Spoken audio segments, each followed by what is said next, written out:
नमस्कार दोस्तों, मैं हूं पुलकित मोहन सिंगला। स्वागत है आपका हमारे चैनल में। दोस्तों, आज हम इस विषय में बात करेंगे कि वो लोग कैसे श्राद्ध करें जिनकी फैमिली में श्राद्ध नहीं बनाए जाते और वो श्राद्ध करना चाहते हैं, या किसी भी तरीके से उनको इस विषय में पता नहीं है।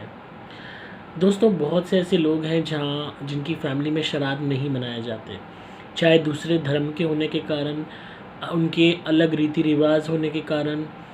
कई लोग एथिस्ट हैं, नास्तिक हैं, वो नहीं मानते। कई लोगों के यहाँ शुरू से श्राद्ध नहीं मनाए जाते। कई लोग पहले बनाते थे पर उन्होंने अब बनाने छोड़ दिए। कई लोग थे जिनका यूँ कह लीजिए इस चीज़ पे विश्वास ही नहीं है, पर फिर भी जब उन्हें प्रॉब्लम्स महसूस होती हैं तो वो कुछ अपने पितरों के लिए करना चाहते हैं। मेरी श्राद्ध की वीडियोस देखने के बाद बहुत सारे लोगों ने मुझे ये लिखा कि हम पहले श्राद्ध नहीं बनाते थे, पर इस बारी आपकी वीडियो देखने के बाद हम श्राद्ध करना चाहते हैं अपने पितरों के निमित्त, तो हम कैसे करें। बहुत लोग हैं जिन्हें रीति रिवाज नहीं पता। बहुत लोग ऐसे हैं जिनका अलग धर्म है, वो भी अपने मृत परिजनों के निमित्त कुछ ना कुछ करना चाहते हैं, क्योंकि श्राद्ध खाली हिंदू धर्म तक ही सीमित नहीं है। ये एक बहुत हिंदू धर्म ऐसा है जो इट्स रियली वास्ट, मतलब मेन चीज़ श्राद्धों का जो महत्व है वो हमारे मृत परिजनों के लिए है। तो आप खाली इसको धर्म से जोड़ के ना देखें, एक बहुत बड़ा कॉज है, ये एक बहुत बड़ा एक योगदान है अपने उन मरे हुए परिजनों के निमित्त जिनका योगदान हमारी ज़िंदगी में रहा है, जो अब इस दुनिया में नहीं है। तो आप किसी भी धर्म के हैं, आप श्राद्धों के वक्त में अपने मृत परिजनों के निमित्त दान ज़रूर कीजिए। अब वो लोग जो या तो अलग धर्म के हैं, या उन्हें रीति रिवाज पता नहीं है, या उन्हें नहीं पता कौन सी तिथि क्या है, किसकी तिथि क्या है, और बहुत से ऐसे लोग हैं जिनकी फैमिली में कभी बना ही नहीं है, बड़े बूढ़ों ने बताया ही नहीं है, या बनना बंद हो गया है, श्राद्ध किसी के निमित्त करना बंद हो गए हैं, तो उन्हें अब इस चीज़ की अज्ञानता है। तो वो अगर उनके अंदर ये भावना पैदा हो रही है कि वो अपने मृत परिजनों के निमित्त दान करें, तो वो कैसे करें।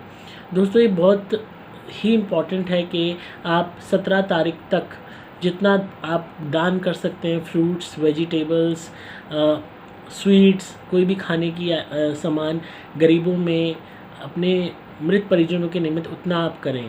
ये ज़रूरी नहीं कि आपको थाली मिनसनी है या कुछ वो पर्टिकुलर रिचुअल करना है। बहुत से ऐसे लोग हैं जो अलग धर्म के हैं, तो वो कहते हैं कि उनकी फैमिली वाले इस तरीके से अलाउ नहीं करेंगे, एक ट्रेडिशनल वे में अलाउ नहीं करेंगे, कि वो ट्रेडिशनल वे में पूरा श्राद्ध की सेरेमनी करना वो नहीं अलाउ करेंगे, या उन्हें पता नहीं है, या उनके यहाँ ऐसा होता नहीं है।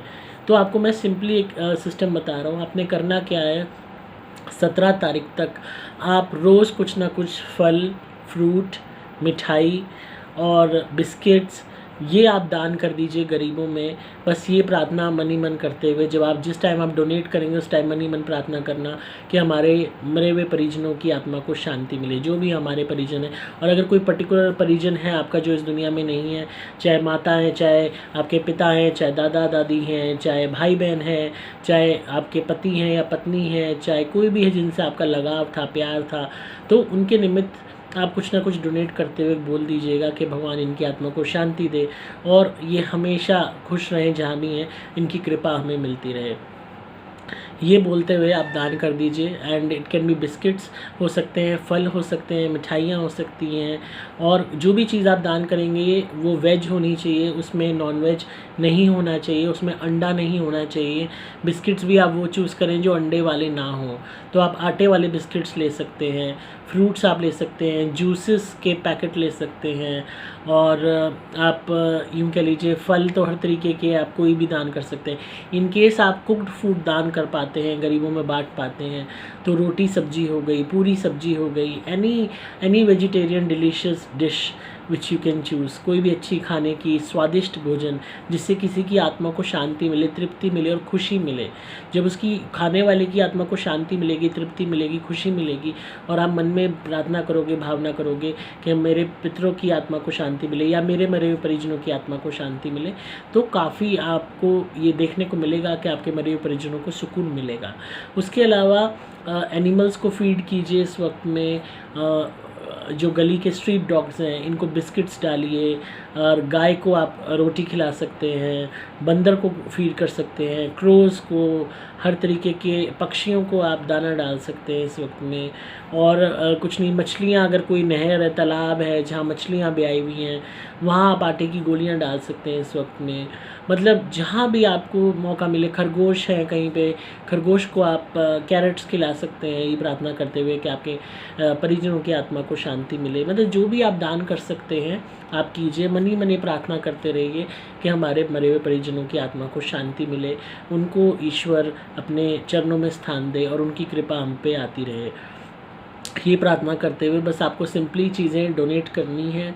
जितना ज़्यादा आप भूखों को भोजन खिलाओगे, जितना ज़्यादा आप लोगों को जो है सुकून दोगे, जितना ज़्यादा आप जानवरों को भोजन खिलाओगे, उतना ज़्यादा आपके पितरों की, आपके मरे हुए परिजनों की आत्मा को शांति मिलेगी, उतना ज़्यादा उनकी आत्मा को तृप्ति मिलेगी। इस बात का ध्यान रखें। और 17 तारीख मेन है, 17 तारीख को ज़रूर, आप किसी भी धर्म के हैं, बार बार मैं आपसे यही अपील कर रहा हूँ कि आप किसी भी धर्म के हैं, 17 तारीख सर्व पितर अमावस्या है, यानी कि हमारे कोई भी मृत परिजन है, चाहे कोई बच्चा मर गया था, चाहे कोई बड़ा था, चाहे कोई अधेड़ उम्र में मरा, कोई चाहे कम उम्र में मरा, कोई भी है भूला भटका, जिसको चाहे हमारी पहले की पीढ़ी में था, अगर वो अभी भी हमारे पितरों में है, सिंपली आपको, उन लोगों के लिए मैं कह रहा हूँ जो इन चीज़ों में नहीं है या नहीं मानते, या उनके घर में ऐसे श्राद्धों के या सर्व पितर अमावस्या के रिचुअल नहीं होते, और चाहे तो आप सिंपली फूड आइटम्स 17 तारीख को डोनेट कर दीजिए। बिस्किट्स हो गए, फ्रूट्स हो गए, मिठाइयाँ हो गई, मिठाइयाँ ज़रूर करनी है 17 तारीख को डोनेट। जितनी भी सफ़ेद मिठाइयाँ होती हैं, बर्फ़ी है, रसगुल्ले हैं, गुलाब जामुन है, लड्डू हैं, ज़्यादा से ज़्यादा आप दान कीजिए गरीबों में। और जो है गाय को भी आप रोटी दे दीजिए, बर्फ़ी खिला दीजिए, जो है, और बिस्किट्स डॉग्स को डाल दीजिए। उस दिन 17 तारीख को आपने मैक्सिमम दान करना है। आप रिलीजियस प्लेसेस पे जाके भी चीज़ें डोनेट कर सकते हो, बट मेक श्योर उस जगह पे वो चीज़ें कंज्यूम हो। अक्सर श्राद्धों में और सर्वपितर अमावस्या पे इतना चढ़ावा आता है कि आधे से ज़्यादा खाना फिक के जाता है, बहुत ही ज़्यादा बेकदरी होती है। और मैंने खुद ये चीज़ महसूस की है और देखी है कि जब लोग पूरी श्रद्धा के साथ अपने मरे हुए परिजनों के निमित्त कुछ दान देने के लिए मंदिरों में जाते हैं या किसी भी धार्मिक जगह पे जाते हैं, तो उस सामान को बस उठा के साइड में रख दिया जाता है और उसकी तरफ देखा भी नहीं जाता। इतना चढ़ावा आता है, इतना भोजन आता है कि वो कंज्यूम तक नहीं होता, फिक के जाता है। तो हमारे पितरों को के निमित्त जब हम दे रहे हैं और वो अगर किसी के मुंह भी नहीं लगा, किसी की आत्मा को संतुष्टि भी नहीं हुई, तो उसका कोई फ़ायदा नहीं है। इससे बेटर है आप गरीबों में दान कर दीजिए। आपके घर के पास कोई पुलिया है जहाँ पे लेबर हो, लेबर चौक है, वहाँ बांट दीजिए। और कोई कहीं पे वो बने हुए हैं, शैक्स बने हुए हैं, झोपड़ियाँ हैं, वहाँ गरीब लोग रहते हैं, वहाँ बांट दीजिए। किसी गौशाला में जाके गाय को खिला दीजिए। कहीं पे गली के कुत्ते घूमते हैं, उनको डाल दीजिए, बर्ड्स को डाल दीजिए। कोई राह चलते आपको लोग मिलते हैं, उन्हें बिस्किट्स जो आप दे दीजिए, बनाना दे दीजिए। तो जितना हो सकता है 17 तारीख को आपने करना है। चाहे आप किसी भी धर्म के हो, किसी भी रिलीजन के हो, किसी भी कस्टम को आप मानते हो, कुछ नहीं मानते, नास्तिक हो, आस्तिक हो, चाहे आप कोई भी हो, चाहे मीट मांस खाते हो चाहे नहीं खाते, तो भी आपको इस दिन सात्विक भोजन, वेजिटेरियन भोजन, फ्रूट्स, मिठाइयाँ, ये दान ज़रूर करनी है। और मन में यही प्रार्थना रखना कि भगवान हमारे मृत परिजनों की आत्मा को शांति दे। आप अपने जीवन में वो बदलाव देखेंगे कि आप सोच भी नहीं सकते। आपको इतनी ज़्यादा संतुष्टि कभी नहीं मिली होगी जितनी उस दिन मिलेगी और उसके बाद मिलेगी। और ये बहुत खूबसूरत तरीका है लोगों की मदद भी करने का और अपने मृत परिजनों के निमित्त एक सच्ची श्रद्धांजलि का और उनको भी संतुष्टि प्रदान करने का। तो आई होप आपको आज की वीडियो पसंद आई होगी। तो इसी तरह सुनते रहिए, प्यार देते रहिए, सब्सक्राइब कीजिए चैनल को ताकि आपको पारलौकिक और आध्यात्मिक दुनिया का ज्ञान मिलता रहे। अगर आप किसी भी भूत प्रेत ब्यादा या नेगेटिविटी या ब्लैक मैजिक से परेशान हो चुके हैं तो आप मेरी धुरी मंगाइए, सुपर प्लैटिनम या सुपर स्पेशल एक्स्ट्रा घर में जलाइए। आपकी रक्षा होगी, आपको बचाव होता रहेगा। आप मेरे द्वारा अभिमंत्रित कवच या लॉकेट भी धारण कर सकते हैं अपनी रक्षा के लिए। और धुनी जब आप रेगुलरली जलाएंगे, टोने टोटकों का नाश वो अपने आप करती रहेगी। आपको सिंपली मोबाइल नंबर 8130331007 पे व्हाट्सएप मैसेज या कॉल करना होगा। डिस्क्रिप्शन में आपको डिटेल्स मिल जाएंगी। मैं हूँ आपका दोस्त पुलकित मोहन सिंगला।